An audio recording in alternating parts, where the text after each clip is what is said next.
14 na kabanata.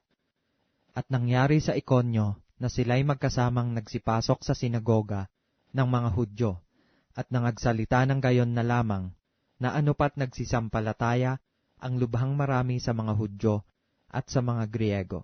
Datapwat inudyukan ng mga Hudyong suwail ang mga kaluluwa ng mga Hentil, at pinasama sila laban sa mga kapatid. Nagsitira nga sila doon ng mahabang panahon, na nagsisipagsalita ng buong katapangan sa Panginoon, na nagpapatotoo sa salita ng kanyang biyaya, na ipinagkakaloob na gawin ng kanilang mga kamay ang mga tanda at mga kababalaghan.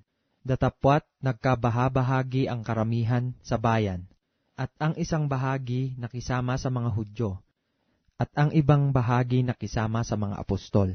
At nang gawin ang pagdaluhong ng mga Hentil at ng mga Hudyo naman, nakasama ang kanilang mga pinuno upang sila'y halayin at batuhin.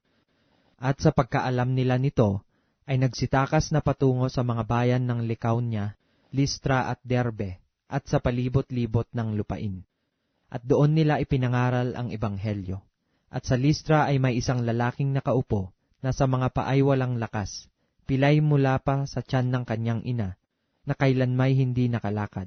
Narinig nitong nagsasalita si Pablo, na nang titigan siya ni Pablo, at makitang may pananampalataya upang mapagaling, ay nagsabi ng malakas na tinig, "Magtindig kang matuwid sa iyong mga paa."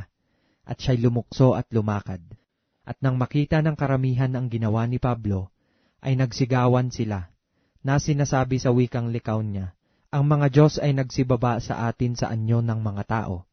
At tinawag nilang Jupiter si Bernabe at Mercurio si Pablo, sapagkat siya ang pangulong tagapagsalita.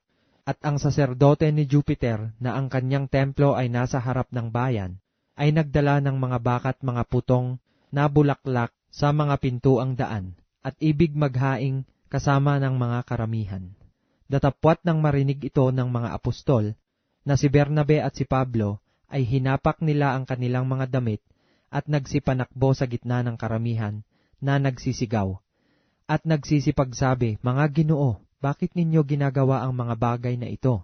Kami mga tao ring may mga karamdamang gaya ninyo, at nangagdadala ng mabubuting balita sa inyo, upang mula sa mga bagay na itong walang kabuluhan, ay magsibalik kayo sa Diyos na buhay, at gumawa ng langit at ng lupa at ng dagat at ng lahat ng nasa mga yaon, na ng mga panahong nakaraan ay pinabayaan niya ang lahat ng mga bansa ay magsilakad sa kanilang mga sariling daan.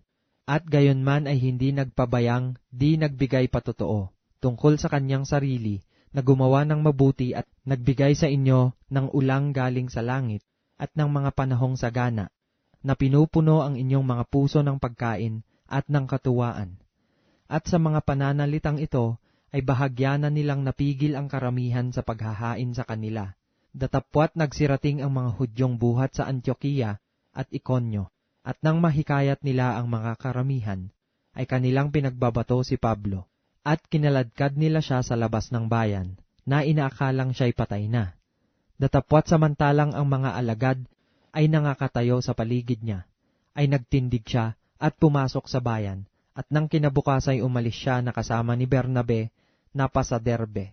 At nang maipangaral na nila ang Ebanghelyo sa bayang yaon, at makahikayat ng maraming mga alagad, ay nagsibalik sila sa Listra at sa Ikonyo, at sa Antioquia, na pinatitibay ang mga kaluluwa ng mga alagad, at inaaralan sila na magsipanatili sa pananampalataya, at sa pamamagitan ng maraming mga kapighatian, ay kinakailangang magsipasok tayo sa kaharian ng Diyos.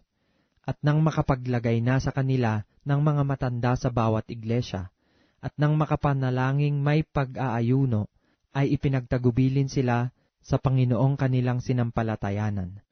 At kanilang tinahak ang Pisidya, at nagsiparoon sa Pamphylia. At nang masalita na nila ang salita sa Perga, ay nagsilusong sila sa Atalia, at buhat dooy nagsilayag sila sa Antioquia, na dooy ipinagtagubilin sila sa biyaya ng Diyos dahil sa gawang kanilang natapos na.